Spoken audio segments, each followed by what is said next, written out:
इतिहासाची साथ वाईटावर मात, भविष्याची आस, सत्याचा ध्यास. पाहत रहा राजमुद्रा न्यूज लाईव्ह.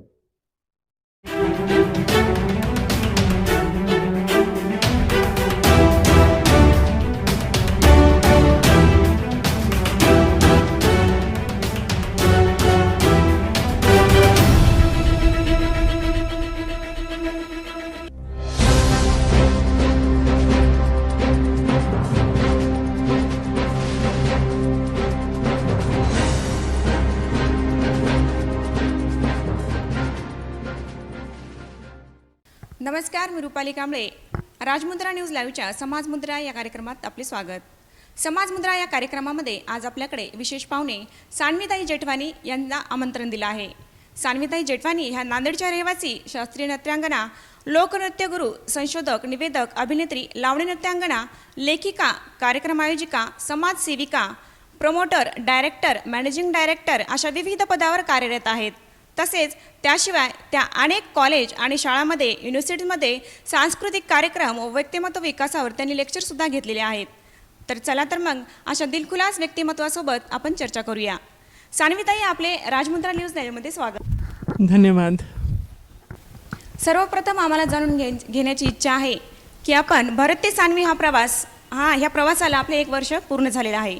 तर भरत ते सान्वी हा प्रवास तुम्ही कशा प्रकारे पार पडला, किंवा मग तुमचे ते जे चांगले अनुभव असतील किंवा वाईट अनुभव असतील ते तुम्ही आमच्या प्रेक्षकांसोबत शेअर करा. गेल्या 30 वर्षापर्यंत मी भरत म्हणून जगले आणि आज सान्वी म्हणून माझा 1 वर्षाचा प्रवास. खरं तर 1 वर्ष लोकांसाठी बघता बघता जातो. माझ्यासाठी हा प्रत्येक दिवस नवीन अनुभवाचा ठरला. यामध्ये महिला काय असते, स्त्री काय असते, स्त्रीची सभ्यता काय असते, हे शिकण्यापासून ते अनुभवापर्यंतचा माझा हा 1 वर्षाचा प्रवास. यामध्ये प्रत्येक दिवस हा फुलासारखा सुंदरच नसतो, तर कधीकधी एखादा दिवस आपला नसतो. म्हणून सुखादुःख हा मिश्रित असलेला हा 1 वर्ष. त्यामध्ये मी स्त्री म्हणून जगत असताना स्त्रीच्या मर्यादा, स्त्री म्हणून जगत असताना समाजामध्ये स्त्रीची भूमिका, माझी भूमिका, आणि स्त्री म्हणून मी कशा पद्धतीने समाजात वावरलं पाहिजे हे शिकता आलं. आणि लोकांचा दृष्टिकोन देखील एक स्त्री म्हणून आपल्याकडं कसा आहे, काही लोक चिडवतातही, हा एक वाईट अनुभव आहे. महिला सुरक्षित आहे का, हा फार मोठा प्रश्न आहे. त्यामुळं हा 1 वर्षाचा अनुभव हा मिश्रित अनुभवाचं राहिलं असं सांगायला हरकत नाही. तुम्ही जसं सांगितलं की महिला सुरक्षित आहेत का, भरत जेठवानी या प्रवासातून तुम्ही सान्वी जेठवानी या प्रवासापर्यंत आलात. तुम्ही आता महिला झालात, मग तुम्हाला आता समजलं का की महिला सुरक्षित आहेत का नाही आहेत? याचा अनुभवही आला. मी या 1 वर्षामध्ये मिस इंडिया प्लस साईज झाले होते. याची रनरअप मला पदभूषवता आलं. मला एक अनुभव मिळाला की मी मिस इंडिया होऊ शकते. त्यावेळेला मी दिल्लीला गेले. आमचं प्रशिक्षण शिबिर होतं 3 दिवस. त्यानंतर मिस इंडियाची कॉम्पिटिशन होती. तिथे एक व्यक्ती आला. तो व्यक्ती बाउन्सर होता, इतर इव्हेंटमध्ये होता. त्यानं मला प्रश्न केला की आप बहुत सुंदर दिखते हो आणि आपल्यासोबत फोटो घेऊ शकतो का. मला प्लीज घ्या. मग त्यानं माझं इंस्टाग्राम ID विचारलं, मी तेही सांगितलं. त्यानंतर त्यानं माझा पाठलाग केला आणि मी जेव्हा लिफ्टमध्ये जाऊ लागले त्यानं त्या लिफ्टमध्ये घुसला आणि लिफ्ट लॉक केली आणि माझ्यावर बलात्कार करण्याचा प्रयत्न केला, पण तो अयशस्वी ठरला.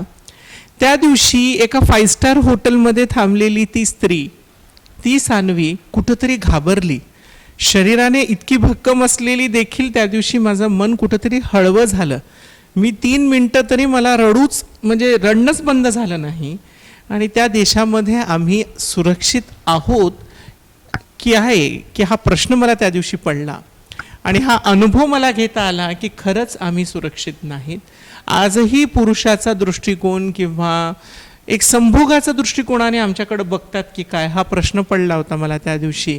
आणि तो अनुभव खरंच वाईट होतं माझ्या आयुष्यातलं. म्हणून स्त्री सुरक्षिततेसाठी या भारतामध्ये आणखीन काम करायची गरज आहे.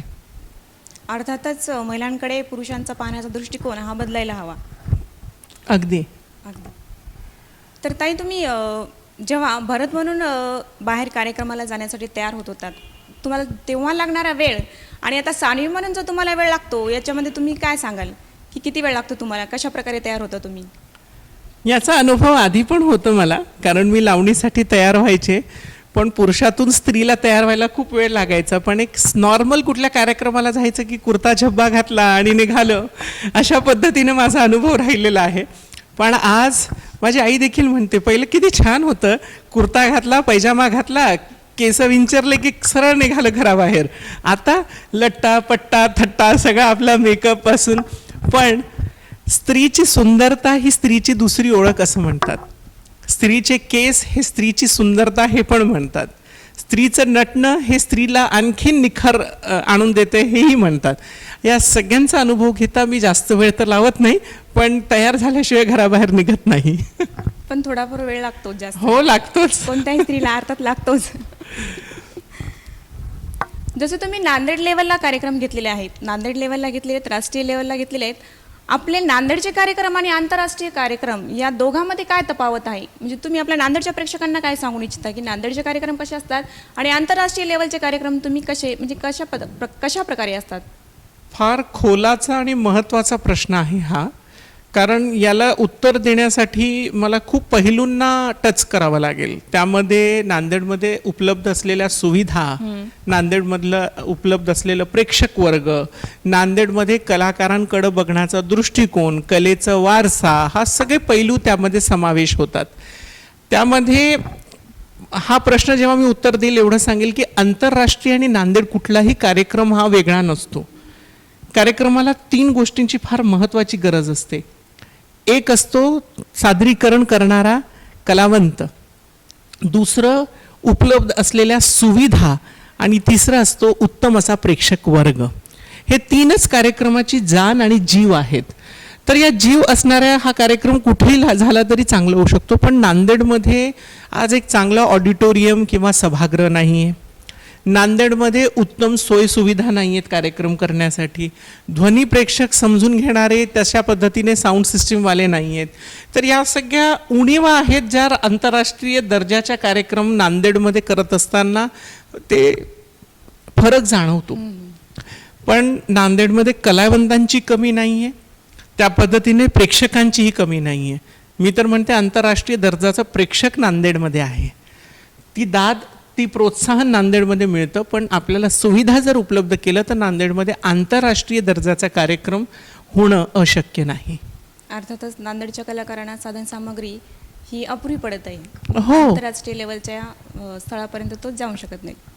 त्याचं कारणीभूत आपण आहोत. आज त्या पद्धतीच्या सोयी सुविधा नाहीत, गुरूंचं प्रशिक्षण नाही, नांदेडमध्ये मोठे कार्यक्रमांचं आयोजन नाही. जर हे कार्यक्रम होत नसतील तर मग त्यांना स्कोप कुठं मिळावा? आता तुम्ही एक शिक्षण घेतलात, तुम्ही मास कम्युनिकेशन केल्यानंतर नोकरी शोधत असाल की मी पुढं काय करावं. पण कलावंतांनी कलावंत झाल्यानंतरही त्याला वाटेल ना की मी कुठून तरी पैसा कमवावा किंवा काहीतरी करावं. मग नांदेड शहरामध्ये लिमिटेशन काय आहे? कार्यक्रम नाहीत, ऑडिटोरियम नाही, सोयीसुविधा नाही, पुढं जाण्यासाठी कुठलं मार्गदर्शन नाही. हे सगळं आपल्याला आंतरराष्ट्रीय दर्जापासून थांबवतो असं मला वाटतंय. समोरचा प्रश्न ताई मी तुमच्या वैयक्तिक जीवनाबद्दल विचारणार आहे. कॉलेज लाईफमध्ये सर्वजण आनंदात असतात, काही ना काही सर्वांचे किस्से असतात. त्याचप्रमाणे आम्ही ऐकलेलं आहे की तुमच्या कॉलेज लाईफमध्ये तुमचं कोणावर तरी प्रेम होतं आणि त्याबद्दल आमचे प्रेक्षक थोडेसे ऐकायला उत्सुक आहेत. तर तुम्ही त्याबद्दल काय, तुमचा अनुभव वाईट किंवा चांगला असा काही असेल तो आमच्या प्रेक्षकांसोबत शेअर करा. जीवनात माणसाला 3 गोष्टीची गरज असते. एक, जगण्यासाठी उमेद, पैसा आणि प्रेम. ते आईवडिलांकडनं मिळतं लहानपणी, तरुणपणी प्रियसी किंवा प्रियकराकडनं मिळतं, त्यानंतर लग्न झालेल्या नवरा बायकोकडनं मिळतं, त्यानंतर आपल्या लेकरांकडनं अपेक्षा असते. हे जीवनाचं सायकल. त्यामध्ये मी काही वेगळी नाही आहे की प्रेम होऊ नये मला, असं काही हे नाही, किंवा मलाही प्रेम झाला होता किंवा आहेही झालेलं. पण मी जगापेक्षा थोडी वेगळी ठरते.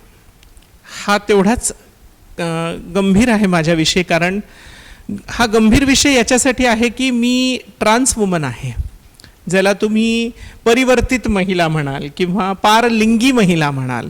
तर या पारलिंगी महिलाला प्रेम देण्यासाठी फार मोठा जिगर लागतो, कारण आम्हाला समाजाने स्वीकारलं का, घरच्यांनी स्वीकारलं का, हा प्रश्न येतो. मग त्यावेळेला तो प्रेम देणारा तरी स्वीकारेल का?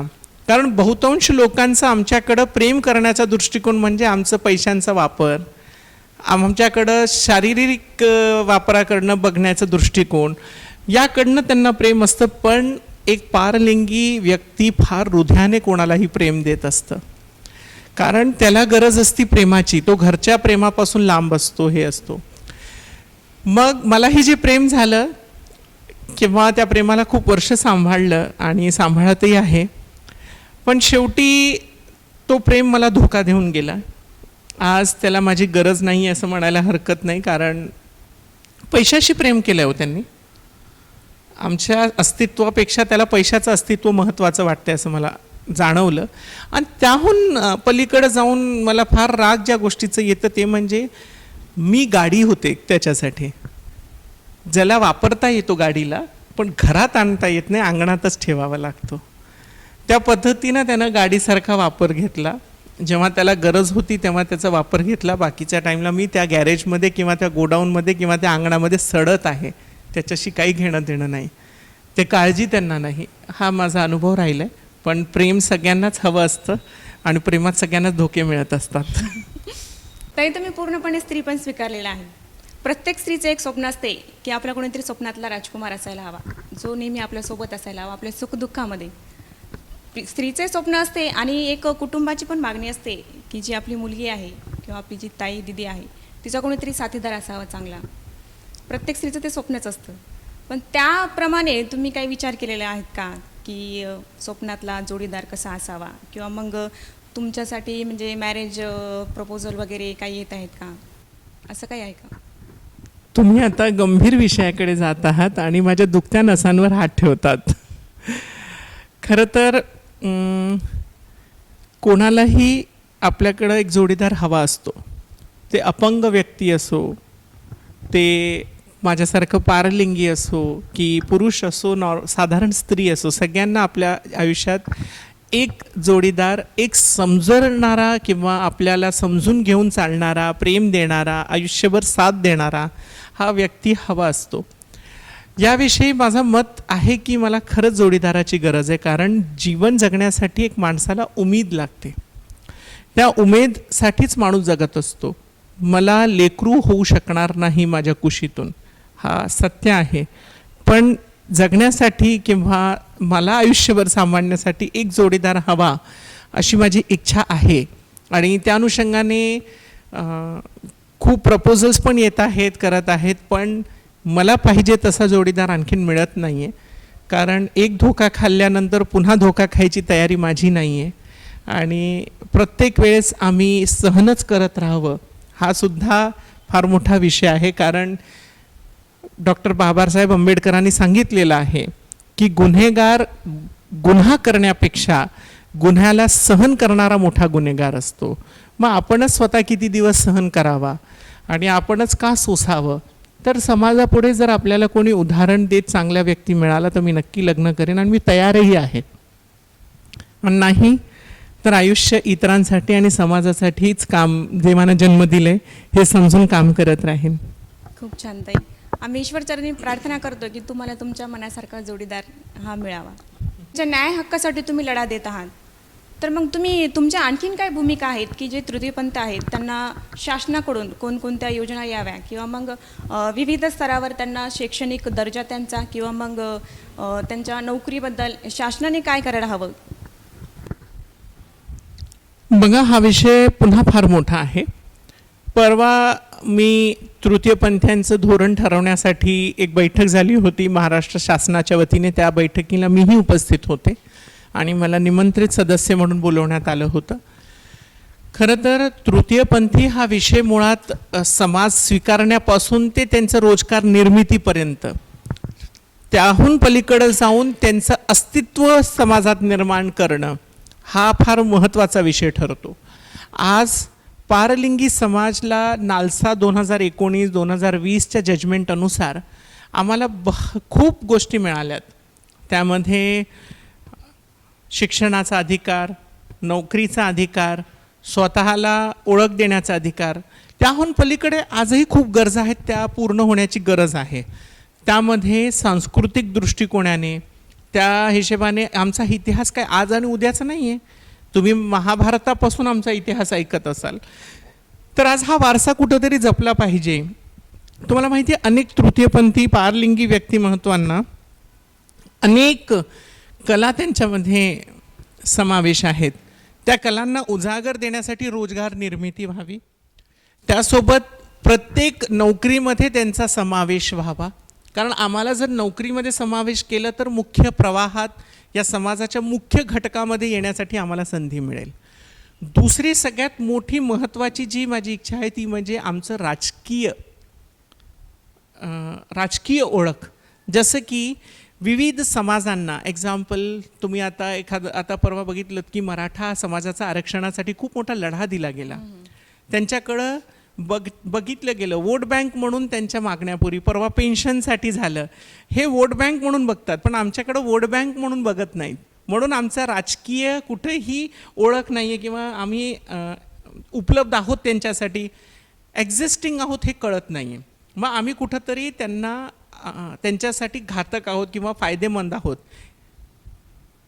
आमचं अस्तित्व जेव्हा त्यांना कळेल किंवा आम्ही समाजामध्ये किंवा राजकीय दृष्टिकोनाने देखील आमचं काही अस्तित्व आहे जेव्हा कळेल, तेव्हा आमचे अधिकार मिळतील. म्हणून मी राज्य शासनाला आणि सेंट्रल गव्हर्मेंटला अशी रिक्वेस्ट केलेली आहे की कृपया जिल्हा परिषद, महानगरपालिका आणि त्यासोबतच विधान परिषदेमध्ये आणि विद्यापीठाच्या अभ्यास मंडळामध्ये किंवा व्यवस्थापन मंडळामध्ये LGBTQ म्हणजे हा जे पारलिंगी समुदाय आहे यापैकी एक यांचं प्रतिनिधित्व असणं गरजेचं आहे, जेणेकरून आम्ही समाजामध्ये आहोत आणि आमच्या मुद्दे जे आहेत, जे काही विषय आहेत समाजामध्ये, ते उचलण्यासाठी आम्हाला संधी मिळेल, आम्हाला बोलण्याची संधी मिळेल आणि आमचे विषय तिथपर्यंत जातील आणि जगभराला कळेल की आमचे काय विषय आहेत.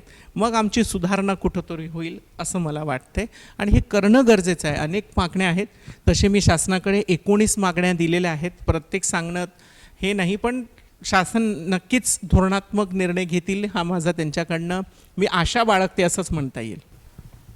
अर्थातच शासनाने ह्या निर्णयावर, ह्या समस्येकडे जाणीवपूर्वक पाहिलं पाहिजे आणि काहीतरी मार्ग काढायला पाहिजे असं वाटते. ताई, आम्ही ऐकलं होतं की विजय पवार, पोलीस म्हणून विजय पवार जे आहेत, तर त्यांनी लिंग परिवर्तनासाठी तुमच्याकडे आले होते. तर मग त्यांच्यासाठी म्हणजे काही विशिष्ट अशा योजना वगैरे किंवा मग त्यांच्यासाठी असं वेगळ्या प्रकारचं काम वगैरे तुम्ही करत आहात का? यात 2 विषय आहेत. विजय उर्फ वर्षा पवार हे जे व्यक्तिमत्व आहे हे एक शासकीय नोकरी करतोय आणि माझ्याकडं अनेक शासकीय नोकरी करणारे आले की आम्ही स्वतःला वेगळ्या लिंगमध्ये बघतो किंवा मला स्त्रीचा जन्म मिळाला तर मी पुरुष म्हणून समजते किंवा पुरुष म्हणून असेल तर मी स्त्री समजते. असे अनेक नोकरीदार माझ्याकडं किंवा नोकरी करणारे व्यक्तिमत्व माझ्याकडे आले. त्यांनी माझ्याकडे बघण्याचा दृष्टिकोन असा आहे की आम्हाला तुम्ही मदत करावी असं त्यांना वाटतंय. तर तेव्हा ज्यांना मदत करत असताना मी हे जाणवलं की जे शासकीय नोकरीमध्ये आहेत किंवा गव्हर्मेंट जॉबमध्ये आहेत त्यांना खूप अडचणी आहेत. त्यांच्या अडचणी अशा आहेत की त्यांना परवानगी घ्यावी लागते, कुठंतरी समाजामध्ये त्यांना पुन्हा नोकरी प्रस्थापित करण्यासाठी कित्येक तरी लांब लचक प्रोसेसमध्ये जावं लागतं, कारण शासनाकडे ते धोरणात्मक कसलेच निर्णय नाही आहेत की त्यांनी का करावं, कसं करावं. जेव्हा की 2020पासून नालसा जजमेंट येऊन सुप्रीम कोर्टानं प्रत्येक राज्य शासनाला निर्देशित केलं की कृपया आपण यांच्यासाठी काहीतरी करावं. पुन्हा प्रत्येक वेळा मी मुख्यमंत्र्यांना भेटले, मी गव्हर्नर साहेबांना भेटले, मी या विषयावर अनेक मंत्र्यांना भेटते, कित्येक ऑफिसरांना भेटते, IAS ऑफिसरांना भेटते.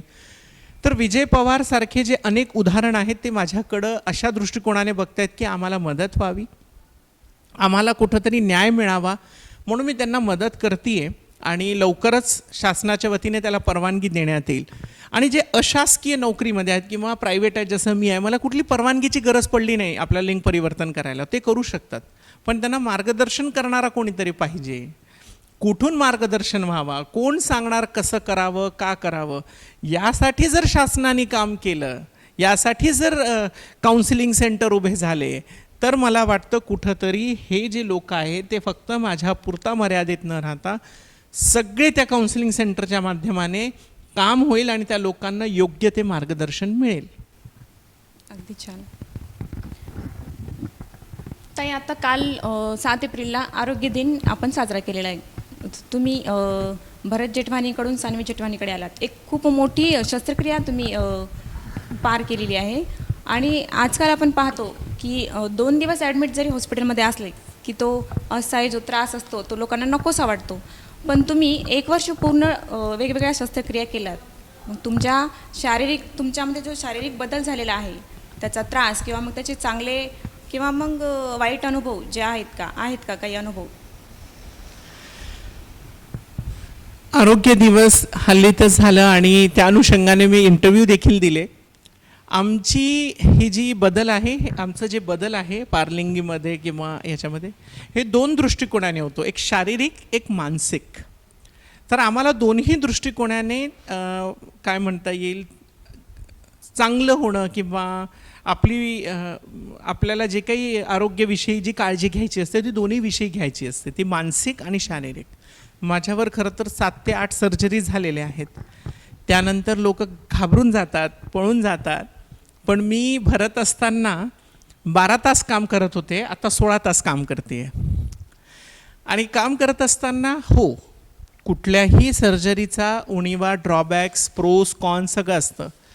मलाही त्याचा त्रास जाणवतो, कारण स्त्री मर्यादा आहेत, थकते मी पण.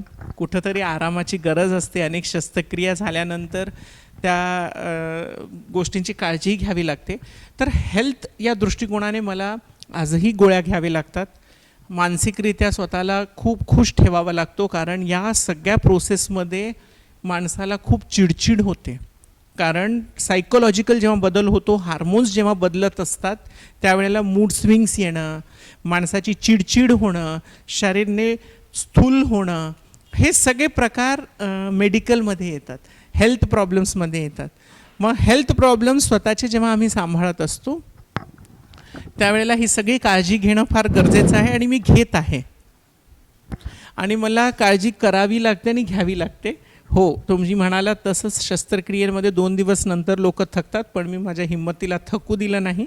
आणखीन काम करत राहीन, पण मेडिकलरित्या स्वतःला सांभाळतच. आपण आज पाहतो की छोटी शस्त्रक्रिया केल्याच्या नंतर काही लोक थकून जातात. पण त्या लोकांना मला असं सांगावंसं वाटते की ताईने एवढी मोठी शस्त्रक्रिया घेऊन पण ताई आणखीन पुन्हा त्याच जोमाने आपल्या कार्यात सहभागी झाल्यात आणि पुन्हा त्या अशाच आपल्या कार्यामध्ये सहभागी राहणार आहेत. त्या लोकांनी ताईकडून खरंच प्रेरणा घ्यायला हवी. ताई, माझा समोरचा क्वेश्चन असा आहे. ताई, तुम्ही तुमच्या आरोग्याबद्दल आम्हाला सांगितलेलंच आहे. तुमचं आरोग्य हे असंच सदृढ असायला हवं हे आम्ही ईश्वरचरणी प्रार्थना करतो. पण ताई, तुम्ही जेव्हा भरत होतात आणि भरतच्या नंतर सानवी झालात, जेव्हा भरतसोबत समाजाची, कुटुंबाची जी वागणूक होती तशीच वागणूक सानवी असताना किंवा मग सानवी म्हणून तुम्ही जेव्हा वावरता तेव्हा तुमचं कौटुंबिक वागणूक किंवा मग तुमची समाजाची वागणूक त्याच प्रकारे आहे का? किंवा मग तुमचा मित्रपरिवार तेव्हाचा जास्त होता किंवा मग आताचा जास्त आहे, तेव्हाचा कमी होता की मग आताचा कमी आहे, असा काही चेंजेस आलेला आहे का? किंवा मग असे काही अनुभव आहेत का? या 1 वर्षाच्या कालखंडामध्ये किंवा हा जेव्हा धाडशी निर्णय मी घेतला त्यावेळेला कुटुंब तसंही माझ्यासोबत नव्हता आणि आजही नाही आहे. ही शोकांतिका आहे की अनेक पारलिंगी घरी जन्माला आला की त्याला घराबाहेर हाकलून देतात, काढतात. मलाही माझ्या वडिलांनी काढलं. पण आज माझी मोठी आत्या दुबईला असते, त्यांचे लेकरं सुशिक्षित आहेत, सगळं आहे, पण माझ्याशी बोलत नाहीत. का? तर मी स्त्री झाले म्हणून. माझे जे पाहुणे आहेत काही, त्यांना मी आजही आवडत नाही कारण मी स्त्री झाले म्हणून. काही लोकांना आज असं वाटतं की माझे वडील जाण्याचं कारण हे मी आहे म्हणून माझ्याशी बोलत नाहीत. पण नांदेड आणि समाज यांनी खूप मोठ्या मनाने माझा स्वीकार केला. यांनी मला काय म्हणता येईल, भरत जेठवानी म्हणून जे प्रेम दिलं, जी साथ दिली, जे योग्य ते मला नाव दिलं, आज तोच नाव किंवा तीच सानवी भरतपेक्षाही जास्त खुश आहे समाजात वावरत असताना. कारण जी इज्जत मला आज समाजाकडनं मिळत आहे जो मान सन्मान ते मला देत आहेत, जो प्रेमभाव मला देत आहेत, ज्या पद्धतीने मला समाजाची बघण्याचा दृष्टिकोन माझ्याकडं आज स्त्री म्हणून चांगला आहे. मी सगळ्यात मोठं नांदेड शहर हा खरं तर सेमी अर्बन एरिया, छोटा एरिया, फार मोठं शहर नसताना देखील माझ्या इतक्या मोठ्या मनाने स्वीकार करून मला इथपर्यंत आणलं, मला इथपर्यंत त्यांनी जगवलं. मला आज सान्वी म्हणून इतके माझ्याविषयी लेख येत आहेत, लोक मला मान सन्मान देत आहेत, माझ्याकडं काय म्हणता येईल त्याला इन्स्पिरेशन म्हणून बघतायत. तर मी समाजाची ऋणी आहे खरं तर, ज्यांनी मला ही स्थान दिलं. आज माझा कुटुंब जरी माझ्यासोबत नसला तरी हा मित्रपरिवार आणि फार मोठा समाज माझा कुटुंब म्हणून माझ्यासोबत वावरत आहे. या पलीकडं मित्रपरिवार, माझ्याकडं मित्र आधी कमी होते. त्याचं कारण आहे, एक बायल्याचा मित्र व्हायला कोणालाही आवडत नाही, एक हिजड्याचा मित्र, एक किन्नरचा मित्र व्हायला कोणालाही आवडत नाही, म्हणून फार कमी मित्र होते. मात्र आज खूप मैत्रिणी, खूप मित्र, खूप हितचिंतक माझ्यासोबत आहेत, ज्यांनी मला खूप प्रेम आणि साथ देतात. अर्थातच ताई, तुम्ही भरत म्हणून भरत जेठवानी जेव्हा होतात तेव्हा असं वाटते मला की तेव्हा तुम्हाला जास्त प्रेक्षक वर्ग ओळखत नसेल, पण सान्वी जेठवानी जेव्हा तुम्ही झालात तेव्हापासून सगळे प्रेक्षक तुमची म्हणजे वेगळी ओळख निर्माण झाली. माझा समोरचा प्रश्न असा आहे की तुम्ही आतापर्यंत राष्ट्रीय आंतरराष्ट्रीय लेवलला काम केलेलं आहे, विविध ठिकाणी विविध देशामध्ये जाऊन तुम्ही काम केलेलं आहे, तुम्हाला वेगवेगळे पुरस्कार भेटलेले आहेत, लोकशाही संरक्षण पुरस्कार अथवा मग असे वेगवेगळ्या प्रकारचे तुम्ही पुरस्कार प्राप्त केलेले आहेत. मग या पुरस्कारांना उत्तर म्हणून तुम्ही तुमचे अनुभव काय सांगू शकाल? धन्यवाद ताई. याला थोडंसं आणखीन लांबवेल मी. त्याचं कारण आहे की या 1 वर्षामध्ये मी Mavens Miss India plus size runner up झाले. त्यासोबत या 1 वर्षामध्ये मला राष्ट्रीय, आंतरराष्ट्रीय विविध सामाजिक कार्य, सांस्कृतिक कार्यासाठी खूप पुरस्कार मिळालेत. एक स्त्री म्हणून मला स्त्री शक्ती, नारी अस्तित्व अवॉर्ड, नारी अस्मिता अवॉर्ड, स्त्री शक्ती अवॉर्ड असे अनेक पुरस्कार मिळाले. याबद्दल मला आनंदपेक्षा खूप मोठी जबाबदारी वाटते, कारण मी आज फक्त 32 वय माझं आहे. लोकांना वाटतं की मी फार मोठी आणि महिलांना वय सांगायला खूप ऑड वाटतं, पण मला हरकत नाही आहे. त्याचं कारण आहे, लोक मला खूप वयाने मोठं समजतात, पण या पुरस्काराने मला वयाने मोठं केलं आहे, कर्तृत्वाने मोठं केलं आहे. पण या पुरस्काराला उत्तर देत असताना भरत म्हणून ज्या पुरस्कार मिळाले आणि आज स्त्री म्हणून जेव्हा नारी शक्ती पुरस्कार मिळते, तर 1 वर्षामध्ये मी असं काय केलं असेल जे मला पुरस्कार देत आहेत? तर 1 वर्षामध्ये नारी काय असते हे मी समाजाला दाखवून दिलं, पारलिंगी समाजाकडं बघण्याचा दृष्टिकोन कसा असावा हा दाखवून दिलं, आणि आम्ही सुद्धा समाजाचा एक भाग आहोत हे दाखवून दिलं. आणि येणाऱ्या काळामध्ये सुद्धा आम्हीच नारी आहोत, आम्ही सुद्धा नारीपेक्षा कमी नाहीत हे दाखवून दिलं. म्हणून हा पुरस्कार मला मिळते. आणि हा पुरस्कार नव्हे तर ही जबाबदारी आहे की येणाऱ्या पिढीसाठी मी काम करायला पाहिजे, येणाऱ्या समाजाची जी वाईट दृष्टिकोन आहे ते बदलायला पाहिजे. आज नारी, स्त्री, पारलिंगी सगळे कोणी असेल तर हा समाजाचा एक हिस्सा आहोत. शेवटी मानव हा मानवतेने ओळखला आला पाहिजे. त्याच्या लिंग भेदभाव, लिंगवरती आपण त्याला जजमेंट न करता त्याच्या विचाराने, त्याच्या कर्तृत्वाने त्याला मोठं मानलं पाहिजे. हे मला कार्य करण्याची जिद्द आणि समज हा पुरस्कार मला देतोय, एवढंच उत्तर मला द्यायचं आहे. छान ताई, तुमचं कर्तृत्व पाहून खूप छान वाटत आहे. ताई, मी आत्ताच ऐकले की तुम्ही मिस इंडिया झाला आहात, आणि हे प्रत्येक स्त्रीचं स्वप्न असते की मी स्वप्नसुंदरी व्हायला हवं, मी मिस इंडिया व्हायला हवं, आणि तो टप्पा तुम्ही 1 वर्षात गाठलाय. तर हा अनुभव तुमचा कसा आहे? खरं तर ही उपलब्धी माझ्या आयुष्यातली सगळ्यात आनंददायी आणि वेगळा अनुभव देणारी ही उपलब्धी आहे. त्याचं कारण आहे की मला पण वाटायचं लहानपणापासून पुरुष जरी शरीर असला तरी मिस इंडिया व्हावं, तसं आपण मॉडेलिंग करावं, ते लट्टाफट्टा करून जावं, ते आपल्याला क्राऊन मिळावं. मी एका इंस्टाग्रामच्या ॲडवर बघितलं की एक मिस इंडियाची स्पर्धा व्हायली, ती पण स्थूल लोकांसाठी, म्हणजे प्लस साईजसाठी. पहिलं कसं 0 फिगरच मिस इंडिया होऊ शकत होते, आज प्लस साईजसाठी सुद्धा संधी आहे. पण माझ्या डोक्यात प्रश्न निर्माण झाला की पण मी तर एक ट्रान्स वुमन आहे, कदाचित मला संधी मिळेल का? पण मी आयोजकांना विचारलं, त्यांनी फार मोठ्या मनाने माझा स्वीकार केला. आणि शेवटच्या राऊंडमध्ये हजारो ऑडिशन्स झाल्यानंतर 82 लोकांची निवड ही फायनल फेरीसाठी किंवा सेमीफायनलसाठी झाली, त्यामध्ये मी एकटीच ट्रान्स वुमन होते. आणि त्यावेळेला मला असं वाटू लागलं होतं की बापरे, इतक्या महिला, इतक्या हुशार महिला, वेगवेगळी सुंदरता असणारे हे, पण त्या सगळ्या 80च्या 80 जण माझ्याकडे येऊन म्हणायचे की आप कितने सुंदर हो, आप कितने अच्छे से हसते हो, तुमची सुंदरता खरंच फार छान आहे, तुमचा बोलण्याचा खूप म्हणजे आम्हाला अभिमान वाटतो की तुम्ही फार छान आहात. पण त्यामध्ये स्पर्धा इतकी भयानक होती की मला भीती वाटू लागली होती की मी जिंकणार की नाही.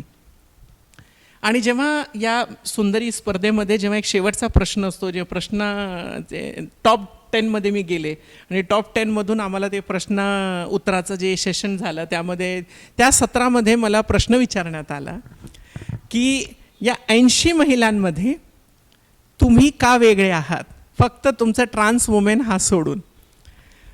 त्या 3-4 दिवसाच्या कालावधीमध्ये मला एवढं कळालं होतं की त्या 80 महिलांमध्ये मी सर्व उच्च शिक्षित आहे, माझं शिक्षण सगळ्यांपेक्षा जास्त झालेलं आहे, मी त्यांना हसवूही शकते आणि माझ्यामध्ये 5 टॅलेंट एकदाच भरलेला आहे. तर मी मंचावरून उत्तरही तसंच दिला की मैं इन सब से अलग इसलिए हूँ कि मैं सबसे ज़्यादा पढ़ी लिखी हूँ और 5 टॅलेंट लेके चलती हूँ. तर मला विचारण्यात आलं 5 टॅलेंट कुठले. म्हणलं मी मिमिक्री करू शकते, मी नृत्य करू शकते, मी गाऊ शकते, मी बोलू शकते आणि मी हसवू शकते. या सगळ्यांमुळं आज कोणालाही स्वप्न असतं की मी व्हावं. तर आता तुम्हाला ह्या प्रश्नाचं उत्तर देताना मला असं वाटतंय की तो स्वप्न पूर्ण करण्यासाठी त्यामध्ये हरदीप अरोरा सर त्याचे आयोजक होते, त्यांनी मला खूप मदत केली की कसं असावं, स्त्रीनं कसं चालावं, जे मला प्रशिक्षण दिलं, मी त्यांचे आभार मानेल. आणि एका वर्षातच मी मिस इंडियाहून ते क्राऊन घेऊन आले, याबद्दल अभिमानही वाटतो, आनंदही वाटतो आणि माझं एक स्वप्न पूर्ण झालं असं म्हणायला हरकत नाही. छान ताई, तुमचं कर्तृत्व ऐकून आणि पाहून तुम्ही नांदेडकर असल्याचा आम्हाला खूप अभिमान वाटत आहे. ताई, मी तुम्हाला फॉलो करत असताना मी तुमच्या खूप साऱ्या इंटरव्ह्यूज पाहिल्यात, तर त्यामध्ये तुमची एक आवड तुम्ही सांगितली होती की तुम्ही जसं लेखिका आहात आणि तुम्ही निवेदिका पण आहात, त्याचप्रमाणे तुम्ही समाजसेविका पण आहात, पण तुम्ही शेर शायरी पण करता असं मी ऐकलं होतं. तर आमच्या प्रेक्षकांसाठी एक शेर तुम्ही बोललात तर खूप छान वाटेल आम्हाला. ही माझी हिंदीतला एक शेर आहे, युवकांसाठी आहे आणि महिलांसाठी पण आहे. जिस देश में गंगा यमुना जैसी नदी बहती है, जिस देश में गंगा यमुना जैसी नदी बहती है, उसी देश में हर रोज एक माँ और बेटी रोटी और इज्जत के लिए तरसती है. कैसी विडंबना है दोस्तों, कहने को तो ये देश संतों और महंतों की बस्ती है, कहने को तो ये देश संतों और महंतों की बस्ती है. मैं कहती हूँ ये संतों और महंतों की नहीं, ये युवाओं की बस्ती है. डालो चाहे जितने बम और बारूद हम पर, दिखा देंगे हम युवाओं की क्या हस्ती है, दिखा देंगे हम युवाओं की क्या हस्ती है. वा ताई, खूपच छान, खूप छान वाटलं. तर तुम्ही वेगवेगळ्या स्तरावर जाऊन वेगवेगळ्या प्रकारे काम केले. तुम्ही आंतरराष्ट्रीय स्तरावर गेलात, आंतरराष्ट्रीय स्तरावर जाऊन तुम्ही वेगवेगळ्या प्रकारे काम. मला असं म्हणायचं आहे, तुम्ही जाता जाता आमच्या राजमुद्रा न्यूज चॅनलकडून समाज व्यवस्था, कुटुंब व्यवस्था या दोन्हीला अनुसरून काय आव्हान देसाल किंवा काय संदेश देसाल? स्त्री झाल्यापासून मी एक गृहिणी पण आहे. जरी लग्न झालं नाही तरी घर एक स्त्रीला सांभाळावंच लागतं. असं म्हणतात ना की स्त्री शक्ती, स्त्री सहनशीलता आणि स्त्री एक महानतेची मूर्त आहे. या तिन्हीचा अनुभव मलाही आलं. कारण मी माझ्या घरी भाऊ बहीण नसल्यामुळे मला कुटुंबाची जबाबदारी किंवा व्यवसायाची जबाबदारी माझ्याकडे आहे. मी फक्त एक नर्तिका नसून किंवा एक प्रशिक्षक किंवा लोकांना नृत्य शिकवणारी एक शिक्षिका नसून तर मी वक्ता आहे. मी आज वेगवेगळ्या विषयांवर बोलते. तर या सगळ्या काम करत असताना मला घरची जबाबदारी देखील तेवढीच पार पाडावी लागते. मी घरचं काम करून, दुकानाचं काम बघून, त्यानंतर मी ऑफिसचं काम बघून सगळं करते. यामधला अनुभव मी लोकांना सांगू इच्छिते की समाज हा खराब नाही आहे किंवा समाजाची व्यवस्था खराब आहे. मग समाजाची व्यवस्था बनवणारा कोण? तुम्ही, आम्हीच. मग आपण बदलायचं कसं? तर माझ्यासारख्या पारलिंगीला सगळ्यात पहिलं आईवडिलांनी स्वीकारावं, हा पहिला मत. कुटुंब जर सोबत असेल तर समाज काय करू शकते हो. मग सगळ्यात मोठी लढाई तर आपण कुटुंबातून सुरुवात करत असतो. पहिली लढाई घरातून असते. जर घर जिंकलं, असं म्हणतात ना, जेव्हा राजे महाराजे लढायचे तर पहिलं गड जिंकलं, आपलं जिंकलं, मग जाऊन दुसऱ्या किल्ल्यावर हात टाकायला त्यांची इच्छा व्हायची. त्या पद्धतीनं आम्ही पहिला आपला किल्ला, आपला घर जिंकलं पाहिजे. आमच्या घरच्यांनी आम्हाला साथ दिली पाहिजे. दुसरं, समाजाने आता आम्हाला स्वीकारायला सुरुवात केली, यात काही हरकत नाही आहे. त्यामध्ये दोन हात आहेत, एका हाताने टाळी वाजत नाही. आज तुम्ही माझा इंटरव्ह्यू का घेताय? कारण तुम्हाला मी माझं काम किंवा माझी कार्यपद्धती, माझी राहणी पद्धती आवडत असेल. तसं दुसरा संदेश हा माझ्या तृतीयपंथी, पारलिंगी, LGBTQ कम्युनिटीच्या सदस्यांसाठी आहे. ते माझ्या कुटुंबासाठी, ते माझं कुटुंब आहे. त्या कुटुंबाच्या सदस्यांना सांगू इच्छिते की समाज जर आपल्याला स्वीकारायचा असेल तर आपल्याला समाजासारखं राहावं लागेल. आपल्याला आपला दृष्टिकोन बदलावा लागेल. नेहमी लोक म्हणत असतात कि अगर इस दिशा से हवा आ रही है तो दिशाएं बदलो, किनारे बदल जाएंगे. मैं कहती हूँ किनारे बदलने की ज़रूरत नहीं, नज़रिया बदलो, नज़ारे बदल जाएंगे. तर फक्त सगळ्यांना एकच आवाहन करते की आपणही आपला दृष्टिकोन बदलावा, समोरच्या व्यक्तीला दृष्टिकोन बदलायला लावा. मग आपल्याकडं समाज चांगल्या दृष्टिकोनाने बघेल, समाज स्वीकारेल, नोकरी मिळेल, कामधंदा मिळेल, प्रेम मिळेल, साथ मिळेल. आणि जाता जाता युवकांसाठी सांगू इच्छिते की देश, आपला भारत देश हा सगळ्यात उत्तम विविधतेने नटलेला देश आहे. त्यात जातीय व्यवस्था असेल, त्यात सांस्कृतिक दृष्टिकोनाने आपला देश असेल, त्यामध्ये जातीय समीकरण असतील, त्यामध्ये अनेक अनेक अनेक अशा संतांच्या बोली असतील, अनेक थोर व्यक्तिमत्वांचे विचार असतील, असला आपला देश आहे. या देशाला आपल्याला समृद्ध करायचं असेल तर 3 प्रण घेणं फार गरजेचं आहे. एक, सगळ्यात पहिलं, मी या लोकशाहीमध्ये नेहमी मतदान करेन, मतदानासाठी प्रेरित करेन आणि युवकांनी मतदान करायला पुढे येईल आणि युवकांनी राजकारणात येणं गरजेचं आहे, जेणेकरून हा देशाचा उज्ज्वल भविष्य युवक बनवू शकतो. दुसरा प्रण म्हणजे मी या देशासाठी रिसर्च वर्क करेल. अर्थात या देशाला टेक्नॉलॉजीच्या दृष्टिकोनाने फार पुढं घेऊन जाईल. हे प्रण आजच्या युवकांनी, इंजिनियर, सायंटिस्ट, डॉक्टर प्रत्येक व्यक्तीनं घेण्याची गरज आहे. आणि तिसरं, मी माझ्या देशमध्ये स्वच्छता पसरवणार, ती मनाची, विचारांची आणि त्यासोबतच या सराउंडिंग एन्व्हायरमेंटची, पर्यावरणची. हे सगळे प्रण जर आपण घेतलं तर भारत अमेरिकेपेक्षा देखील, इतर देशांपेक्षा देखील फार समृद्ध देश म्हणून पुढे येईल. हीच माझी सगळ्यांना आवाहन असेल. धन्यवाद.